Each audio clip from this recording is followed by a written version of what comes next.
36-27. Yeah. Oregon over USC. They were favored handily in that game by like 17 points. They obviously did not cover it. Big game for Bo Nix, 400 yards passing, 4 touchdowns. He could be your Heisman front runner at this point, depending on where you're at with the Heisman. I thought Oregon did a good job. Otherwise, kind of holding down this USC offense, which is really the strength of the team. Caleb Williams did plenty of Caleb Williams things, but the combination of Bo Nix throwing to Tej Johnson, the combination of Bucky Irving again going well over 100 yards here.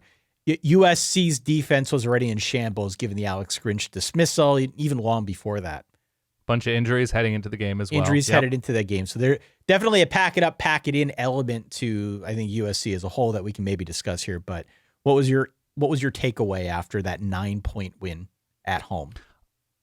Starting from the top, Bo Nix's first two passes, I think went for 161 yards. I commented that his first pass, which went for over 70, outgained both of the entire days of Drew Aller and J.J. McCarthy, which got a lot of people saying things like, well, it's the USC deep. I'm pretty sure Indiana's quarterback, Brendan Sorsby, had a throw early on that outgained both Drew Aller and J.J. McCarthy against Penn State's defense. So, first of all, he looked very strong very early. The offensive line did a very good job against a pretty low-level USC defensive front. USC missed a ton of tackles. That's what they do. Oregon's receivers got loose in a good way. I thought everybody's always going to complain, win or lose, about the refs. This one felt especially weird. It just felt like there was a lot invented in this game, or they got the call wrong. Not like it wasn't a penalty, but they called something a false start and it was an illegal shift. They just got things incorrect. Oregon got a stop on a 4th down and there was the phantomist PI call. It's okay. It happens.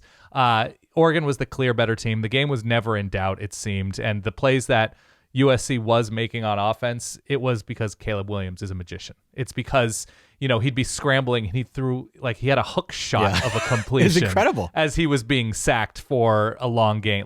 There were just incredible moments from him buying time, making unbelievable plays, and you always just have to absorb that when you play Caleb Williams, whatever team he's on. And I thought Oregon did a nice job by and large. They lost corners to injury, which could be a concern. I don't know how serious it is. Bucky Irving went down, but then came back. He's obviously the heartbeat of the offense with Bo Nix. Troy Franklin looked great. The defense, I thought by and large, absolutely swarmed USC's very sad and pathetic offensive line. And that Caleb Williams is upright and making the plays that he's making. It's legitimately crazy commendable that he is able to hang on and wait until he can find somebody despite having a C- offensive line in front of him. It felt very obvious to me how good Caleb Williams was watching this game. Yeah, difficult place to play against a tough defense. The DB's manning up his receivers, which is, I don't think they're physical enough or fast enough to defeat that a lot. We saw Notre Dame do the same thing. So what he was able to do in this game is still super impressive, but USC is just not a team that's built now or built in the future to be a threat to anybody legitimately good. Yeah, I mean, we talk so much about Caleb Williams on the go and what he's able to do with his legs. He's obviously very talented there, but there were a couple moments in this game, especially late, where he did have time to throw. And when he has time to plant and be comfortable in the pocket and deliver a pass on time with zip, it's always on the numbers.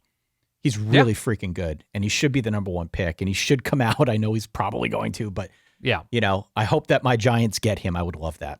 I would love that. Over I feel great who are they starting right now? Tommy DeVito? Tommy DeVito, yeah. He's back. Yeah, the takeaway is Oregon looked very strong on both sides of the ball, and if the health is there, they should be good against Arizona State and Oregon State. They look like a top 5 team. They look like a playoff team right now.